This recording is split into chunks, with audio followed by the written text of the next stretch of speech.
자, 2번 문제에 이어서 진행하도록 할게요.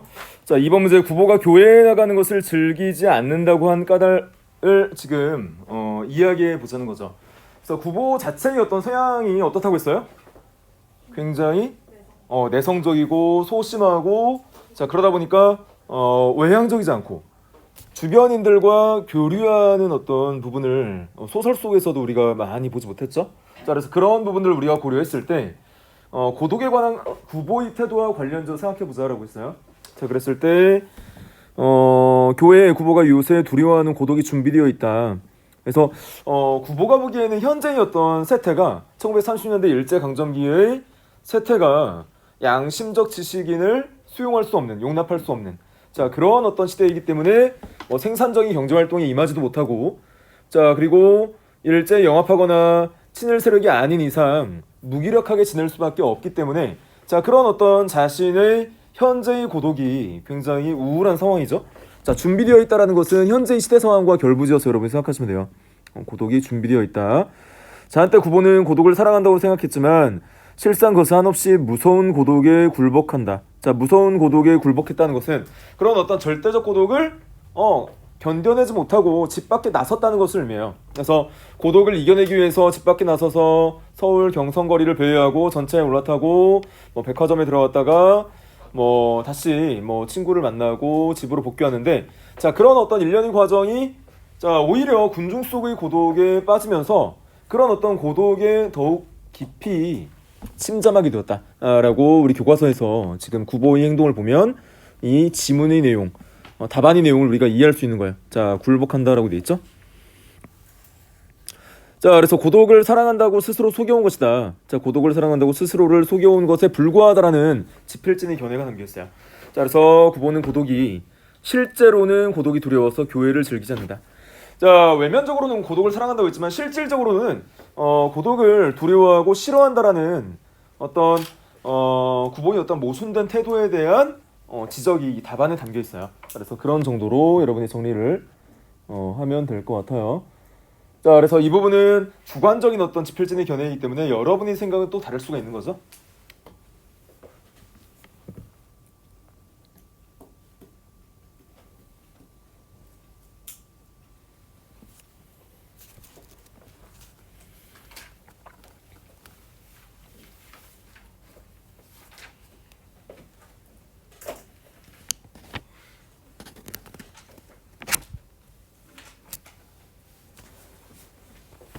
자, 넘어가 됐어요? 자, 그 다음 3번 문제, 다음 글을 바탕으로 이 작품의 특성을 이해해보자라고 있어요. 1930년대 동인회라고 해서, 동인회라는 것은 여러분이 결성한 동아리 정도로 이해를 하시면 됩니다. 자, 그래서 문인 단체들이 여러 단체들이 있었고, 자, 문인 단체를 결성할 때는, 즉 동인을 결성할 때는 창작 경향이 유사하고 동일한 유사한 가치를 추구하는 어떤 문인들끼리 결성을 합니다.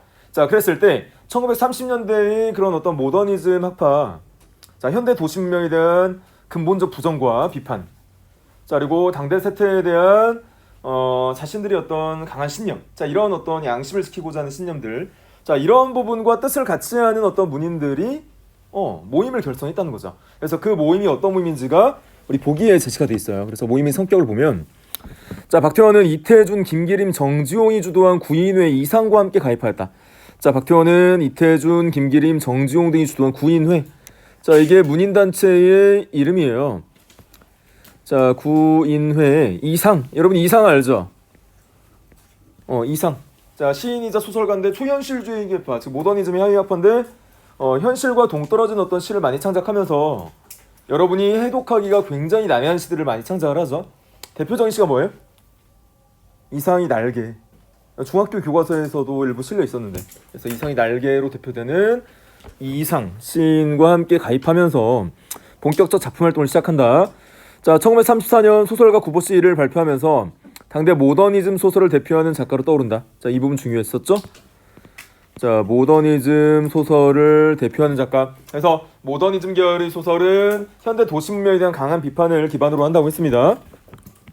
자, 그래서 옆구리에 대학 노트를 끼고 근대화가 진행 중인 경상도심의 거리를 할 일 없이 떠돌아 밤늦게 집으로 돌아오는 것으로 끝나는 이 하루 동안의 이야기는 작가 박태원의 일기이자 당대에 살던 무력한 지식인들의 일을 보고서, 그래서 박태원으로 대변되는 당시 조선 엘리트 계층, 식자층들의 일상이 바로 자신의 일상과 유사했다는 거예요. 왜? 할 일이 없는 무기력한 삶, 자 실직자의 신세, 자 이런 것들이 일제 강점기에 정착하거나 아니면 그런 어떤 자신만이 경제적 생산 활동에 임하지 못했던 당시의 지식인들을 보여줍니다. 자 일반적이지 않은 이 소설의 전개 방식은 독특한 근대성을 구성하는 요소로 작용한다. 자 무료하게 이리저리 기웃거리며 작가가 스케치하는 풍경을 따라 보면 근대 문명이 가져온 야릇한 새로움과 함께 그 이면에 스치는 현대인이 소외된 심리를 만나게 되는 것이다. 자, 이 소외된 심리가 군중 속의 고독에서 굉장히 잘 묘사되고 있었죠. 소외된 심리가 우리 작품에서는 대합실에 여러 사람이 함께 모였지만 그 속에서 극단적 고독에 더 빠져든, 자 그런 어떤 구보의 어떤 심리 상태를 통해서 우리가 알 수 있는 부분이죠. 자 그래서 그런 부분, 자 이런 어떤 지문이 1930년대의 어떤 시대 상황을 고려했을 때, 자 1번 문제 보세요. 자 우리가 지금까지 배운 대부분의 소설과 비교하면서 기억에 관해 설명해보자. 일반적이지 않은 이 소설의 전개 방식 뭐였어요? 여로형 구조, 원점 회귀형 구조, 거리를 배회하면서 세태를 관찰해서 그대로 전달하는 방식인데, 그 전달하는 방식도 관찰한 내용을 서술자가 전달하는 방식도 취하지만 물론 가장 중요한 독특한 방식은 구보의 어떤 내면 심리, 인지구조의 어떤 사고 흐름을 그대로 표면에 진술하는 방식을 취한다고 했죠. 자 그런 부분이 일반적인 현대 소설이 취하는 세태 소설과 좀 구분되는 점이에요. 그래서 그 부분을 같이 보면 이런 내용이죠. 뚜렷한 사건의 인과적 배열을 기본으로 삼는 일반적 소설과 다르다. 자 원인이 있고 결과가 있고, 결과가 있으면 그에 해당하는 원인이 있는데, 그런 인과성이 이 소설이 선생님 지난 시간에 매우 약하다고 했죠. 이 사건이 일어났는데 어떤 원인 때문인지, 또는 이러한 어떤 원인이 있었는데 합리적인 어떤 그에 대한 결과가 진술되지 않죠. 아무 목적성 없이 떠돌아다니는, 배회하는 구보의 어떤 삶의 모습만 제시가 되어 있고, 사건이 인과성 없이, 즉 개연성이 없이 사건이 제시된다 라는 점이 굉장히 특이하죠.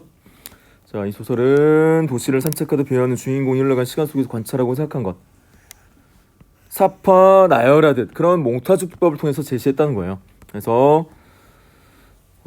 관찰하고 생각한 것들에 대해서 사파처럼 나열하듯 제시하고 있을 뿐이다. 그래서 우리가 첫 시간에 몽타주 방식을 취한다, 또는 사건의 인과성 없이 각각의 어떤 소 제목으로 대변되는 독립된 사건들이 연계성 없이 배치되어 있다라고 설명했잖아요. 자, 그래서 그런 부분들을 지금 설명을 했어요. 자, 2번 니은은 어떻게 드러나고 있느냐? 현대인이 소외된 심리. 자, 대합실에서 자 여러 군중들 속에서 대합실 안에 들어갔지만 그 속에서 오히려 극단적 고독을 느끼고 있는 구보의 어떤 심리를 잘 묘사했죠. 그래서 자 어디에서 행복을 찾아야 할지 몰라 헤매면서 도시 여기저기 무작정 배회하는 구보의 모습. 자 이를 통해 작가는 지식인의 고독과 무력감, 현대인의 소외감을 드러낸다. 자 어디에서? 무작정 배회하는 구보의 모습에서. 자 그래서 인간의 어떤 궁극적인 어떤 삶의 목표가 행복인데, 그런 행복을 추구하기 위해서 서울 거리를 배회하지만, 즉 극단의 고독을 이겨내기 위해서 배회하지만 그 행복을 결국 찾지 못하고 그런 고독에서 벗어나지 못하는 모습이 현대인의 무기력함, 현대인이 어떤 군중 속의 고독에서 느끼는 극단적 외로움, 쓸쓸함, 이런 어떤 현대인의 심리를 구보가 대변하고 있다라고 볼 수 있는 거예요. 그래서 이러한 요소는 선생님이 강조했듯이 1930년대나 아니면 오늘날을 살아가는 여러분이나 똑같이 느끼는 감정이라고 말씀드렸죠. 자, 그래서 그런 부분들이 이 소설이 현대 독자들에게 던져주는 어떤 문제의식이다 라고도 볼 수 있다 라고 여러분이 이해를 하시면 돼요.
자, 넘어가 되겠어요? 자, 그다음 4번 문제 볼게요. 자, 4번 문제 다음은 이 작품의 사회 문화적 배경과 관련된 자료인데 이를 참고해서 경성역 개찰구 앞에서 구보가 자기도 모르게 무거운 한숨을 쉰 까닭을 추측해 보자라고 있어요. 자, 우리 작품의 어떤 내용들을 보면 구보가 자신도 모르게 한숨을 내쉬는 장면이 있었어요. 그 장면은 반복되는 내용이지만 고독을 극복하기 위해서 행복을 찾기 위해서 또는 나의 어떤 비생산적 활동, 무직자였던 신세에서 조금 무기력한 어떤 태도의 삶에서 벗어나기 위해서 거리를 배워야 하지만 그것을 해소할 수 없는 그런 어떤 답답함에서 기인한 것이다 라고 말씀드렸었죠. 그래서 그것을 1930년대 시대 상황과 결부지어서 여러분이 탐구할 수 있게끔 지문을 하나 제시했어요. 지문을 같이 한번 보면 이런 내용이 제시가 돼 있어요. 자, 역사적 관점에서 황금광 시대의 황금 열기가 일제히 금수탈 정책으로 조작된 것임을 부정할 수 없다. 당시 금은 철광석 우리 자원들을 수탈해 갔다고 했죠. 그 수탈 과정에서 당시 일본인들은 물론이고 조선인들도 그러한 어떤 황금을 캐서 일확천금을 꿈꾸는 이들이 많았다고 했죠. 그런 어떤 시대 상황에서 일제히에서 조작된 면이 없지 않아 있다라는 어떤 견해를 제시하고 있는 겁니다. 자, 그렇게 발견된 금들은 대부분 일본은행 금 비축고로 갔다. 이게 문제죠. 일본은행 금 비축고로 갔어요. 그래서 그런 어떤 일부 수수를 받고 모든 어떤 우리의 조선의 자원이 일제히 수탈로 인해서 일본으로 건너갔다는 거예요. 그래서 자원에 대한 어떤 수탈이 극심했다라는 부분을 강조합니다. 1930년대 대규모 금광들은 대부분 일본 재벌의 소유였고 헐벗고 굶주린 대다수의 광부들은 평생 일확천금을 꿈꾸다가 그런 어떤 자원만 뺏기고 말았다는 거예요. 그래서 조선인들이 부를 축적하는 어떤 비율은 극소수였다는 겁니다. 자, 금광 주변이 수많은 인간 군상 중에 금광 중개 상인, 우리 소설에 제시가 돼 있죠. 상인도 있는데 사람 사이를 매개하는 직업적 특성 때문에 가난한 지식인이었던 그들은 연장을 잡고 광맥을 파는 대신 금광 산업에 종사하는 사람과 사람 사이를 파 들어간 사람들이다. 그래서 변절한 지식인들, 양심을 지키지 못하고 배고픔을 이기지 못하고 일제 친일하고 영합했던 세력이 당대의 어떤 문필가를 비롯한 어떤 엘리트 지식인 계층이었다는 거예요. 그래서 양심을 지키지 못하고 시대에 영합했던 친일적 어떤 행보를 보였던 어떤 지식인들의 모습이 지문에 제시가 되어 있어요. 자, 그들의 존재의 의미를 일방적으로 폄하할 수 없지만 먹고 사는 문제이기 때문에 어쩔 수 없다, 어쩔 수 없는 면이 있었다라고 두둔하는 거죠. 자, 그들이 다루는 것은 금이 아니라 사람이었기 때문에 일탈의 유혹이 많았고 또 유혹에 쉽게 넘어가 버리고 말았다. 자, 그래서 당대의 어떤 지식인들이 일제에 영합하게 된 과정을 당시 1930년대 금광국 열풍과 결부지어서 지금 설명을 했어요. 자, 그랬을 때 자, 보세요. 지금 사파에 보면 1890년대 후반부터 알려진 전국에서 광부들이 몰려든 직산 금광이라고 해서 이렇게 힘든 어떤 금을 캐는 어떤 금광에서 굉장히 어떤 낮은 어떤 임금을 받고 노예처럼 부려지던 조선인들의 모습이 나와있죠. 자, 그런데 실상은 그런 어떤 모든 어떤 부는 일본이 가져갔다는 거죠. 자, 그런 어떤 부분을 참고했을 때 답안을 보세요. 자, 대합실 안팎을 둘러보자 여기저기에 금광 브로커들이 눈에 띄는 것을 보며 구보는 조선 국토의 칠하리 금광 인연실을 떠올린다. 순수학문을 하는 문인들까지 달려든 황금광 시대에 물질의 모든 것을 지배하는 사회. 자, 물질의 모든 것을 지배하는 사회로의 변모. 이것이 중요한 거죠. 자, 그래서 이러한 어떤 시대의 흐름 속에서 엘리트 식자층 계층이 현혹되기 쉬웠다는 거예요. 많은 돈을 한꺼번에 벌 수 있다는 유혹에 넘어가서 그런 어떤 중개인으로서 행세를 했다는 거죠. 그래서 조선인 노동자들을 모집하고 조선인 노동자들을 모집하기 위해서는 현란한 말로 그들을 유혹해야 되잖아요. 자, 그런 어떤 역할을 맡은 것이 엘리트 조선 지식인 계층, 그 중에서도 양심을 저버린 계층이 있었다는 거죠. 자, 그런데 그거와 같은 황금관 시대는 일본 정부의 조작에 의한 것이었고 대다수 조선인들의 희생양이 불과하였다. 자, 이처럼 부정적 민족 현실을 생각하면서 구보는 씁쓸하고 안타까운 마음에 자기도 모르게 이런 부정적 민족의 현실을 생각하면서 구보는 씁쓸하고 안타까운 마음에 무거운 한숨을 내쉰 것이다. 희생양에 불과하였다. 일본 정부의 어떤 조작이었다.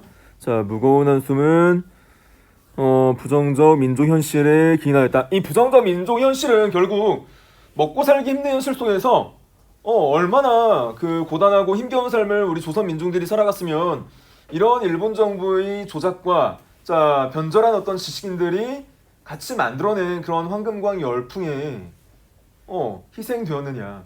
그들은 황금 하나 만져보지 못하고 노동만 하다가 노예와 같은 삶을 살고 말았다는 거예요. 자 그런 어떤 이미 짜여진 각본 속에서 자 그런 어떤 노동자 힘겨운 어떤 노동에만 자신의 어떤 몸을 맡겨야 했던 그 민족의 어떤 현실을 굉장히 안타까워하면서 자신도 모르게 한숨을 내신 겁니다. 자 이런 어떤 시대적 배경과 자 우리 소설 속 구보의 어떤 한숨의 어떤 원인을 여러분이 잘 정리해서 공부를 하시면 되겠어요.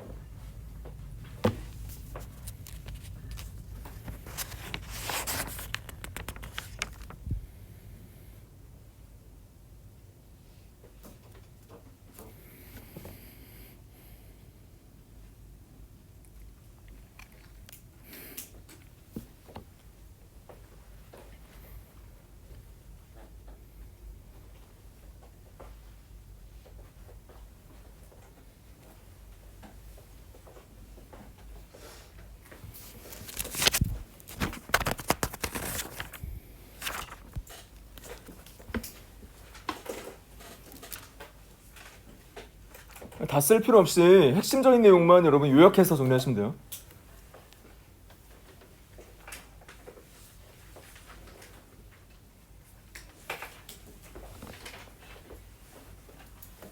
넘어가 됐어요?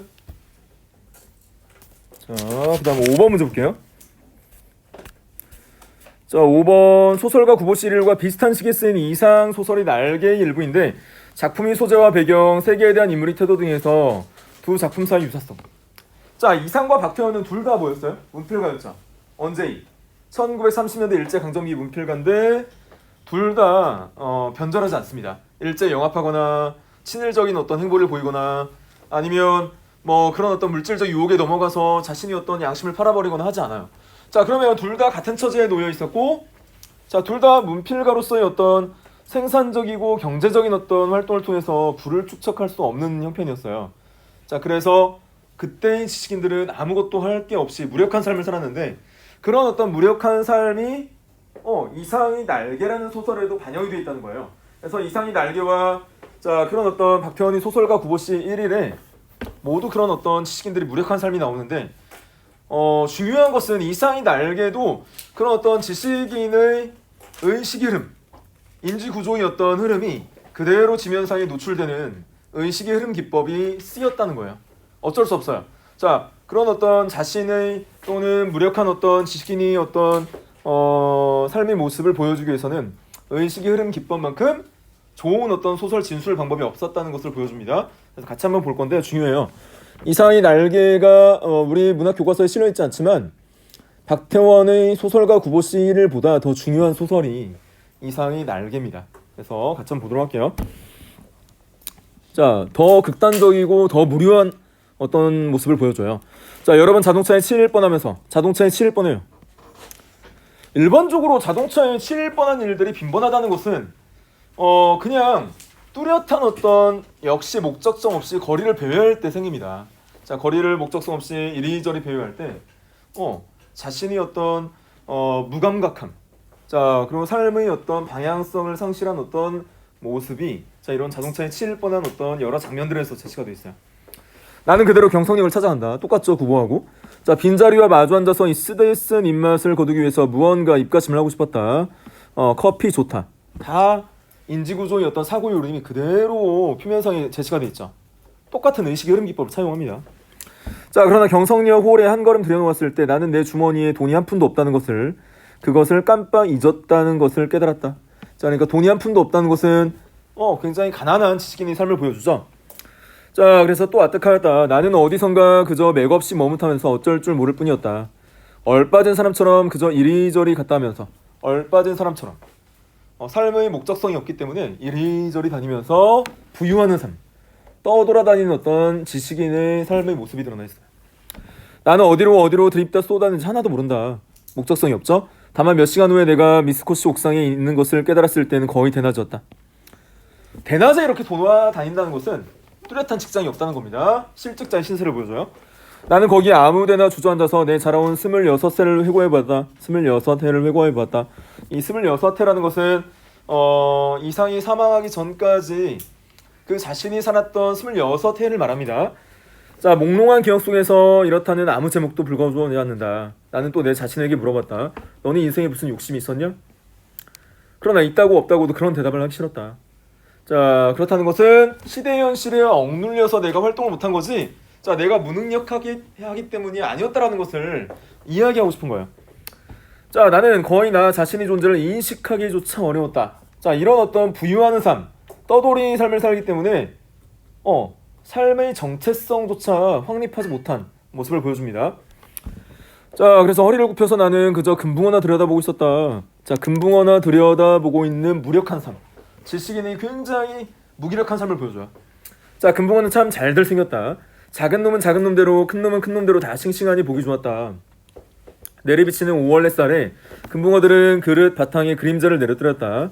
지느러미는 하늘하늘 손수건을 흔드는 흉내를 낸다. 나는 이 지느러미 수요를 새아래 보기도 하고 굽힌 허리를 좀처럼 펴지 않았다. 등허리가 따뜻하다. 자신의 어떤 내면의 심리, 그 인지구조의 흐름을 그대로 보여주죠. 자, 나는 또 회탁의 거리를 내려다보았다. 옥상에서 내려다보는 겁니다. 거기서는 피곤한 생활이 또 금붕어 지느러미처럼 흐느그느 허비적거렸다. 눈에 보이지 않는 끈적끈적한 줄에 엉켜서 헤어나지들 못한다. 나는 피로와 공복 때문에 무너져 들어가는 몸뚱이를 끌고 그 회탁의 거리 속으로 섞여 들어가지 않는 수도 없다 생각하였다. 전체적으로 어떤 사건이 일어나지 않고 사건의 인과성이 없으며 인과성, 즉 원인과 결과의 어떤 개연성이 없이 그대로 자신이 어떤 심리만 진술하는 의식의 흐름 기법 속에서 이 소설이 전개되고 있음을 알 수 있어요. 자, 그랬을 때 자, 소재와 배경이 유사해요. 자, 세계에 관한 인물의 태도도 유사합니다. 자, 소재를 보면 두 작품 모두 1930년대 일제강점기 근대 경성의 풍경을 그리죠. 자, 그래서 전차나 자동차, 커피 같은 소재가 활용되었고 경성역이나 백화점 같은 공간이 배경으로 등장한다. 그래서 동일한 어떤 시대를 배경으로 하기 때문에 시 공간을 공유하고 있다는 거예요. 공통점으로. 자, 그런 어떤 당시 세태에 대한 인물의 어떤 인식과 태도도 유사합니다. 자, 그래서 인물의 성격에서도 유사성을 발견할 수 있는데 구보처럼 날개의 나도 뚜렷한 목적 없이 방황하면서 고독과 무기력을 느끼고 도시와 도시인의 모습을 관조한다. 자, 그냥 나는 그 도시인에 속하지 않은 일명 떨어진 제3자 입장에서 그 도시인들을 관찰하고 있는 모습을 보여줘요. 그래서 그런 점이 유사한 공통점이라고 볼 수 있는 거죠. 자, 이 나도 목적지 없이 방황하고 고독과 지식인의 어떤 무기력한 삶을 느끼고 있죠. 관조라는 것은 멀리 떨어져서 객관적으로 관찰하는 입장에 서 있다는 것을 의미해요. 그래서 두 소설이 굉장히 유사한 내용과 형식과 표현상, 기법상의 어떤 특징을 보여주고 있는 두 소설이 공통점을 보여줍니다.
다음 시간 1시간이면 황동규의 즐거운 편지가 마무리가 될 것 같아요.